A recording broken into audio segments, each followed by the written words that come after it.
What's going on, guys? Tonight's Monday Night Raw edition, August 4th, 2014 in Texas, University of Texas. Let's jump right into the results. The show opened with Triple H announcing a Beat the Clock challenge between Dean Ambrose and Seth Rollins, their match at SummerSlam, where the person who defeats their opponent in the shortest amount of time will be able to choose the stipulation for their SummerSlam match. Now, Dean Ambrose would go up against Alberto Del Rio, and Seth Rollins would go up against Rob Van Dam. That opponent was later changed, but I will talk about that in just a little while. Roman Reigns interrupted that same segment and was placed in a last man standing match against Kane. That was the first match of the evening, a great match in the evening to say the least. Roman Reigns did defeat Kane in the last man standing match. Kane put Reigns through a table with a chokeslam. A great spot as well. Reigns was busted wide open, had to receive 6 staples. I retweeted that. If you want to find my Twitter, that is in the description below, along with the full results, if you do not have the time to sit around and listen to this whole video. But Roman Reigns wouldn't stay down, and Roman Reigns continued fighting and won with the spear that kept Kane down for the full 10 count. A great Brock Lesnar John Cena SummerSlam video aired up. That was amazing. Great video, Brock Lesnar. Great mic skills, Brock Lesnar.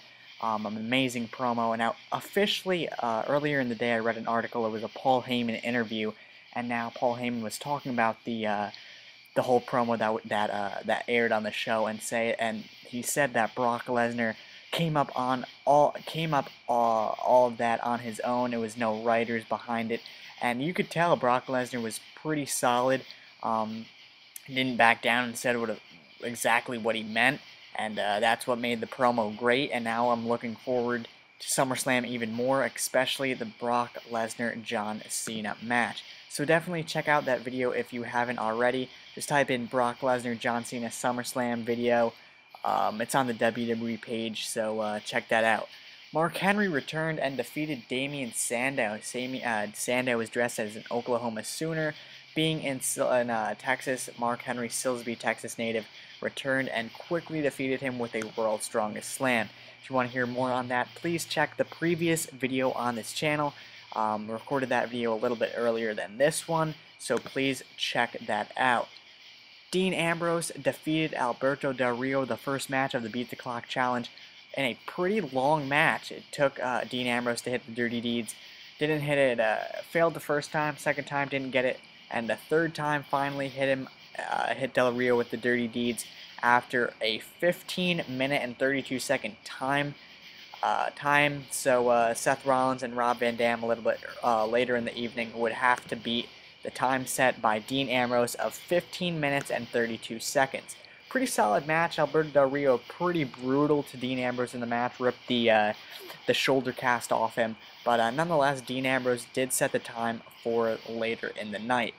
Rusev defeated Sin Cara. You didn't really see the match at all because the entire match took place during the commercial break on the WWE app. If you have the app and were watching it at the time, you were able to see it.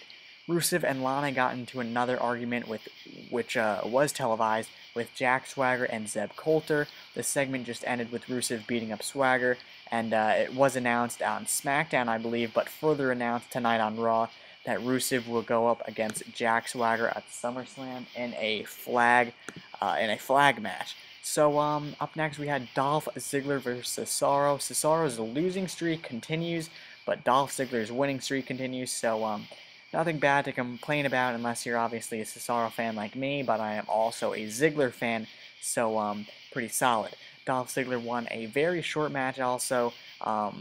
Cesaro and Ziggler could have put up a huge match, could put up a huge feud for the future, but the current feud for the storyline is Dolph Ziggler and The Miz. So after Ziggler quickly won with a zigzag, The Miz was on color commentary, came out afterward, and Ziggler pretty much teased kicking The Miz in the face, the whole thing. So further hyping up SummerSlam for the IC title between Dolph Ziggler and The Miz.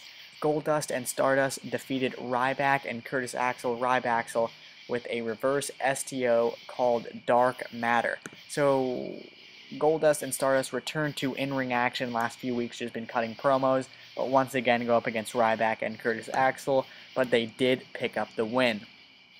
Chris Jericho defeated Wyatt family member Luke Harper. The stipulation was like it was on SmackDown. If Jericho beat him, he would be banned from ringside. He beat Rowan on Friday, and as he was about to beat Luke Harper on Raw tonight, Jericho did win. So I don't know if Luke Harper is still going to be banned, but Bray Wyatt interfered right as Chris Jericho was about to pick up the clean victory. So it'll be interesting, because Jericho did win, to see if Luke Harper, along with Eric Rowan, are both banned from ringside at SummerSlam. Diego defeated Fandango. Fandango was accompanied to the ring by his new dance partner, Hornswoggle. It was actually pretty funny. Come on, don't get me wrong. But Diego was accompanied by Layla, Summer Rae, and El Torito again. I thought it was going to be a different opponent for Fandango every week, that Summer Rae and Layla came out. First Dolph Ziggler, then Zack Ryder. Hopefully Zack Ryder would have kept it, but it appears as if Diego kept it. So Diego was victorious after the match. Hornswoggle threw in Diego's crew when they danced, so he put the whole feud with El Torito behind, I guess. So Fandango accidentally bumped into Hornswoggle and lost via backstabber. Carlito's move. I miss good old Carlito. But nonetheless, Hornswoggle danced with them, and I guess forgot about the whole thing with El Torito. Up next, we had Bo Dallas defeat R-Truth. Bo Dallas got a hold of R-Truth's pants. After the match, R-Truth looked extremely mad back when little Jimmy was by his side. I don't know where he is. Oh, there he is. But nonetheless, Bo Dallas beat up R-Truth and Bo-dogged him on the floor after R-Truth was mad, tried to attack him after the match. Bo Dallas reversed that and upper hand attacked him as well, following his first loss last week on Raw. So Bo Dallas got the retribution on R-Truth and won tonight. Match of the evening. For you Heath Slater fans, for you mid-card fans, for you underdog fans like me, Heath Slater defeated Seth Rollins. Yes, you are hearing that correctly. Heath Slater defeated Seth Rollins. This was the second Beat the Clock Challenge match. It was originally going to be Rob Van Dam until ring announcer Justin Roberts announced that there was a different opponent for Seth Rollins, and that was Heath Slater. Seth Rollins was distracted throughout the match with Dean Ambrose ripping up the Money in the Bank contract, filling the briefcase with coffee or soda, popcorn, JBL's hat, and that allowed Slater to hit a couple moves on Rollins. Rollins got out, kicked out a couple of them, but then Slater was able to pull a roll-up and get the 1, 2, 3. So Heath Slater picked up the win on Seth Rollins. Amazing. Congratulations, Heath Slater. I retweeted a great tweet by Dolph Ziggler saying, "That's what you get when you work hard." Kudos to Heath. Kudos to Ziggler for the tweet. So pretty solid. Heath Slater did win.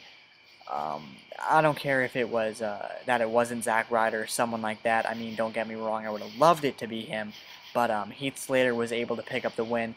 I'm a huge fan of underdog guys and mid-card wrestlers, so seeing Heath Slater in the main event and pick up the victory was amazing. So now Dean Ambrose will be able to pick the stipulation because he had the winning time. So it was commercial that on SmackDown this Friday night he would actually choose the stipulation. Now the show's main event, or main attraction of the evening, was a contract signing between Stephanie McMahon and Brie Bella for SummerSlam.